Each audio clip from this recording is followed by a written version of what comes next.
What's up, guys? It's Cody from Helpful Dreams. Thank you so much for coming by the channel today. I hope you guys subscribe and tag along with us as we grow this thing super big.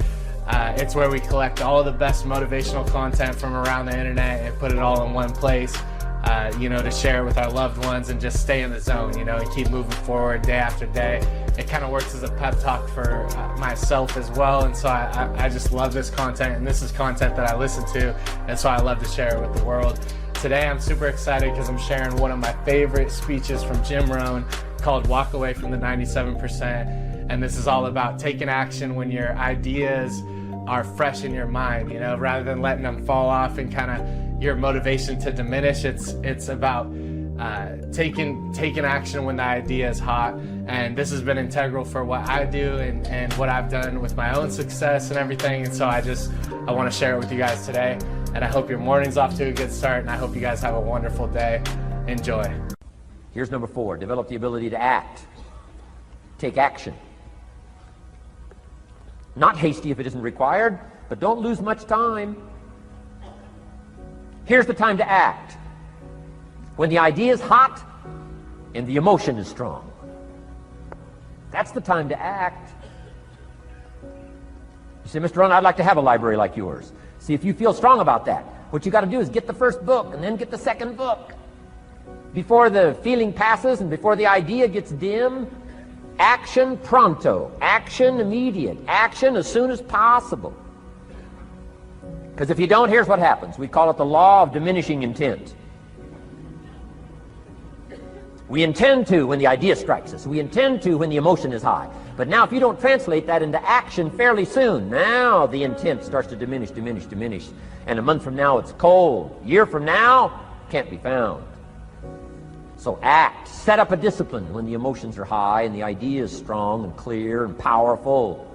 That's the time to set up the discipline. Somebody talks about good health and you're stirred. Say, right, I need to get a book on nutrition. Get the book before the idea passes and before the emotion gets cold. Go for the book. Start the library. Start the process. Fall on the floor. Do some push-ups. Action. Got to take action. Otherwise, the wisdom is wasted. Otherwise, the emotion soon passes.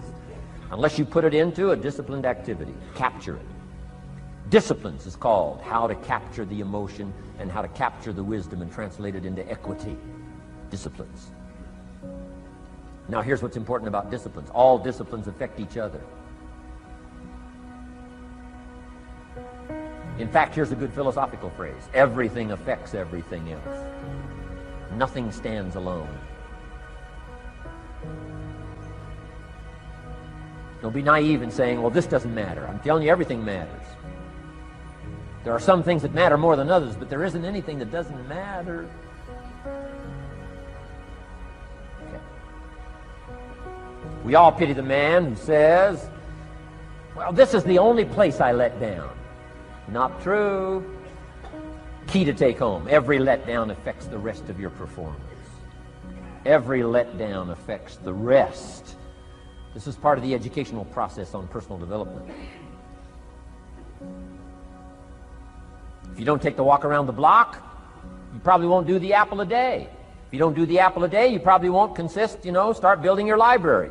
If you don't build your library, you probably won't keep a journal, and you won't take pictures, and then you won't do this, you won't do wise things with your money, won't do wise things with your time, won't do wise things with your possibilities and relationships, and the first thing you know, 6 years of that accumulated, and we say you have messed up. So the whole key to reversing that process now is to start picking up these disciplines. Now here's the positive side. Every new discipline affects the rest of your disciplines. Every new one affects the rest. That's why action is so important. The least action, the smallest action. Take it. Because when you start accomplishing and the value starts to return from that one action, it'll inspire you to do the next one and the next one and the next one. You start walking around the block, it'll inspire you to get an apple. Get an apple, it'll inspire you to get a book. Get a book, it'll inspire you to get a journal. Get a journal, it'll inspire you to grow, develop some skills. All disciplines affect each other. Every lack affects the rest. Every new affects the rest. The key is to diminish the lack and set up the new. And you've started a whole new life process. Key. Also, one more thought on discipline. Here's the greatest value of discipline. Self-worth. self-esteem. People are teaching self-esteem these days, but they don't connect it to disciplines. The least lack of discipline, and it starts to erode our psyche. One of the greatest temptations is to just ease up a little bit, right? The slightest lack of doing your best starts to erode the psyche. Instead of doing your best, doing just a little less than your best. Sure enough, you say, well, it's just going to affect my sales. No, it's going to affect your consciousness. It's going to affect your philosophy. Now you've begun in the slightest way to affect your own philosophy. Here's the problem with the least neglect. Neglect starts as an infection. And if you don't take care of it, it becomes a disease. And one neglect leads to another. And the worst of all, when neglect starts, it diminishes our self-worth, our self-confidence, our self-value. You say, well, how can I get back my self-respect? I'm telling you, you don't have to go to 29 classes. All you have to do is start the smallest discipline that now corresponds to your own philosophy, like I should, and I could, and I will. No longer will I let neglect stack up on me so that I will have the sorry scenario 6 years from now, giving some excuse instead of celebrating my progress. That's the key to discipline. Okay? Let's get kids involved in the least of disciplines. One more, and then one more, and then another one, and then another one, and then some more. And the first thing you know, you're starting to weave the tapestry of a disciplined life into which you can pour more wisdom and more attitude and more strong feeling, more faith and more courage. Now you've got something, a vessel in which to put it. And now the equities start to flow. And the early return, I'm telling you, if you'll start this process, the early return will have you so excited. You'll commit yourself to this strategy for the rest of your life. You'll never go back to the old ways. Join a new crowd. Join a new group. The disciplines to do it. Take action. I recommended the last time I was here the little book, Richest Man in Babylon, and I said I've lectured now to over 3 million people in the last 33 years, and I've recommended this little book to almost all of them, I think. Guess how many have actually gone and got this little book? Answer, very few. My best guess is 10%. Such an easy thing to do. In that last seminar, right, I suggested this little book, number one, is easy to find. Number two, it's easy to buy. The most you can pay for it, $6, $7, $8. You can borrow that from your kids. And number three, it's easy to read. It's in story form. That's why I use it for teenagers, teaching them how to be rich by 40, 35 if you're extra bright, much sooner if you find a unique opportunity. But if it's easy to find and easy to buy, and if it's easy to read, why wouldn't everybody go get it? We don't know. What do you know? You don't know. I don't know. Nobody knows. Here's how profound it is. Some do and some don't. Now here's the numbers. About 10% do. 90% don't or won't. And we don't know the mystery of that. And I'm telling you, 10 years from now, those numbers will still be the same. 10% will, 90% won't. The numbers don't change. Only the faces change. You're looking at one of the faces. I used to belong to the 90% who couldn't be bothered even if it was easy. Guess how many people have a library card? Wisdom of the world available. Transform your life in any value amount you want. By the way, how much is a library card in Texas? Free. Here's what free is. Easy. I mean, it can't be any easier than free. Somebody says, well, would you bring it by? Well, no. At least you got to go get it. No.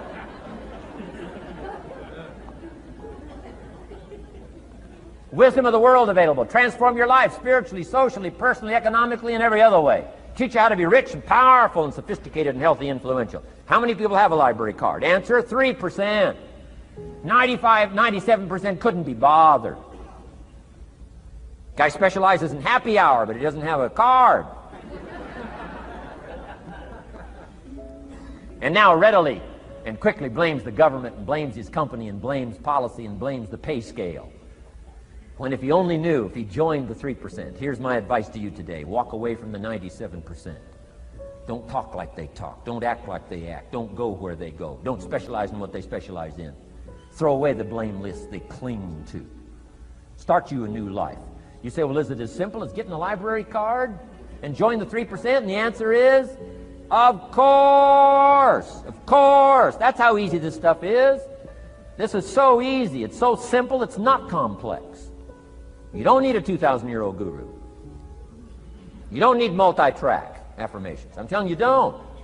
Affirmation without discipline is the beginning of delusion. Key. Don't let somebody sweep you into some contrary way to nature itself says, unless you labor the miracle of the seed and the soil and the seasons and God and all the other stuff that's available, sunshine and rain, that's not available to you by affirmation. It is only available to you by labor. So labor well. Okay. Learn well. Discipline yourself well. And you can have all the treasures you want. This stuff's easy and simple. It's not ocean waves and seagulls. You don't have to move to Sedona where all the force fields come together in Arizona.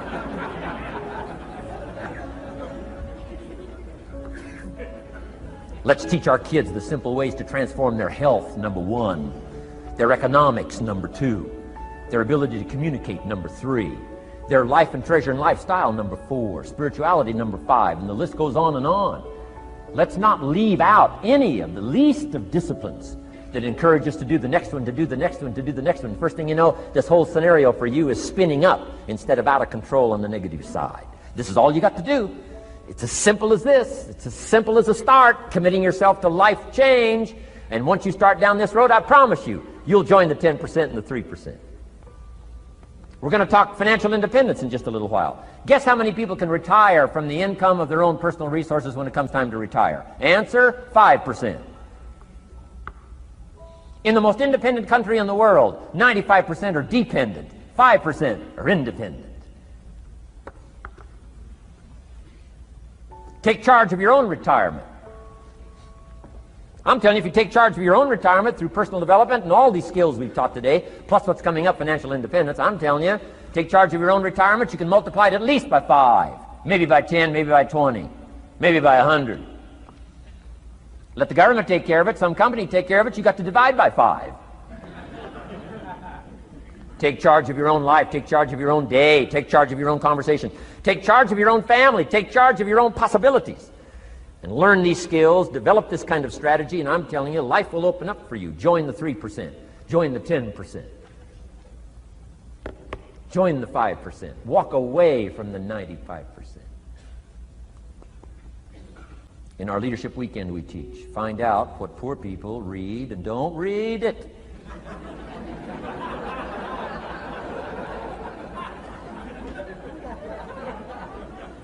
I'm telling you, don't talk like they talk. Lend a helping hand, but don't fall into their poor philosophical scenario. Don't blame what they blame. Don't use the excuses they use. It's called the language of the poor. Switch gears, switch language, switch ideas, switch strategy. Start with the simplest of disciplines. And don't bemean any of these disciplines. The smallest of disciplines starts the process of life change. And if you'll invest in this thing called discipline, you can have whatever you wish. It's called the beginning of a miracle. Now here's the last clue on discipline. Do the best you can. We covered earlier, but here's a good scenario for the do the best you can. I've got a good question for you. Is the best you can do all you can do? And the answer is no. Strangely enough. If we all fell on the floor right now and did as many push-ups as we possibly could, and let's say for some reason you haven't been into push-ups lately, I can't imagine why, but let's say the best you can do is 5. And you look up at the rest of us and say, hey, 5 is the best I can do. We can tell by the look on your face that's probably true. 5 is the best you can do.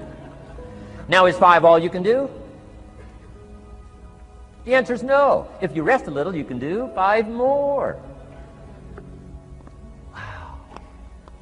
And if you rest a little, you can do 5 more.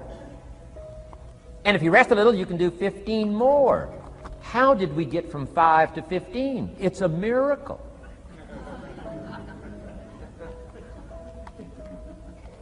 And if you rest a little, you can do 15, rest a little, you can do 15, rest a little, you can do 20. How did you get from 5 to 20? It's a miracle.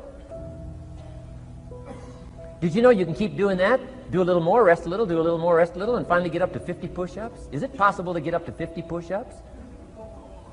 Of course. How do you go from 5 to 50? It's a miracle. How do you get a miracle going? Number one, do what you can. Don't leave out what you can, from writing a letter to your mother in Florida. Start cleaning it all up. 2, doing the push-ups. Go from 5 to 50. It's a miracle. Number one, do what you can. Number 2, do the best you can. Here's number 3, rest very little.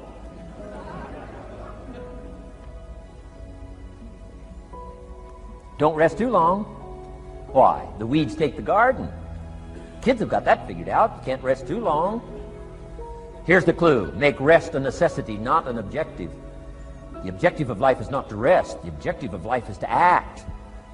Think of more disciplines. Think of more ways and means in which to use your own wisdom and your own philosophy, and use your own attitude, your own faith, your own courage, your own commitment, your own desires, your own excitement. Invest it, invest it, invest it, invest it in discipline so that it's not wasted. The smallest of discipline. Thereby transform your life. Join the 5%, join the 10%, join the 3%. Guess when I went and got this little book, Richest Man in Babylon? The same day I heard about it. I went and got it. Somebody says, well, Mr. Rohn, does that make you different than most other people? And the answer is yes.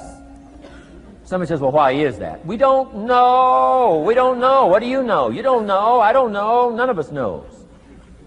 Some do and some don't. The numbers don't change. Only the faces change.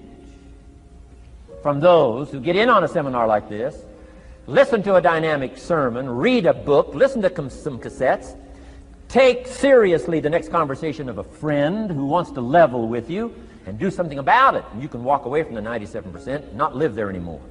Because if you don't, the next 6 years of your life will be like the last 6. Mr. Shove said to me, Mr. Rohn, 6 years now you've been working. I'm telling you, the next 6 years of your life is going to be like the last 6, unless you take advantage and start making these personal changes. I made the changes, totally revolutionized my life. So take a look at the next 5 years of your life. It's going to be like the last 5, unless you change. And if you will change, everything will change. Join the 5%. 10 years from now, the numbers are going to be the same. But I'm telling you, some faces in this audience can change and start showing up in the 3% crowd, in the 5% crowd, in the 10% crowd, and thereby dynamically affect your life and your future. Develop these strengths.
Chẳng được quên khi cơn mưa đêm lại về.